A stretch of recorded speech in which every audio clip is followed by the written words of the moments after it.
Broiler মুরগি কিভাবে পালন করবেন বা ব্রয়লার মুরগি পালনের সঠিক নিয়ম কি বা কিভাবে ব্রয়লার মুরগি পালন করলে তাড়াতাড়ি ওজন বৃদ্ধি হবে সেটাই জানার চেষ্টা করবো আজকের এই ভিডিওতে। আসসালামু আলাইকুম। আমরা খুবই সীমিত পরিমাণে কিছু ব্রয়লার মুরগি পালন করে থাকি। তো আপনারা যখন ব্রয়লার মুরগি বাচ্চা কিনতে যাবেন তখন অবশ্যই একটা ভালো কোম্পানির বাচ্চা কিনবেন, যেমন নারিশ কোম্পানির। আপনারা যারা মুরগি পালন করে থাকেন তারা অবশ্যই জানেন যে নারিশ কোম্পানির বাচ্চা খুবই ভালো হয়ে থাকে, তাই অবশ্যই নারিশ কোম্পানির বাচ্চা নেওয়ার চেষ্টা করবেন।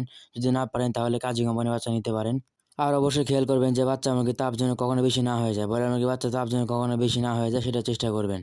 আর অবশ্যই ব্রয়লার স্টার্টার ফিড দেওয়ার চেষ্টা করবেন, অন্য স্টার্টার ফিড দিবেন না, শুধুমাত্র ব্রয়লার মুরগির জন্য ব্রয়লার স্টার্টার ফিড দেওয়ার চেষ্টা করবেন। আর ব্রয়লার মুরগি যে 30 দিন বা 40 দিন রাখবেন, সেই 30-40 দিনের মধ্যে কম হলেও 2 থেকে 3 বার আমাশয়ের ওষুধ দেওয়ার চেষ্টা করবেন।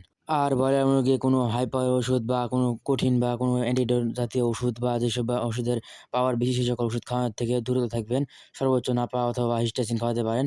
যত সম্ভব ততটা হাই পাওয়ার ওষুধ থেকে না খাওয়ানোর চেষ্টা করবেন। আর যদি দ্রুত ওজন বৃদ্ধি করতে চান তাহলে অবশ্যই খাওয়ার সাথে একটু সয়াবিন তেল মিশাতে পারেন, অথবা খাওয়ার সাথে লেয়ার 1 ফিড অথবা একটু গম মিশিয়ে দিতে পারেন। তো আজকের ভিডিও এই পর্যন্তই। আজকের ভিডিও কেমন লাগলো অবশ্যই কমেন্ট বক্সে কমেন্ট করবেন। আমাদের কাছ থেকে পুরো কোনো পরামর্শ দরকার হলে অবশ্যই মেসেঞ্জারে নক দিবেন। আসসালামু আলাইকুম।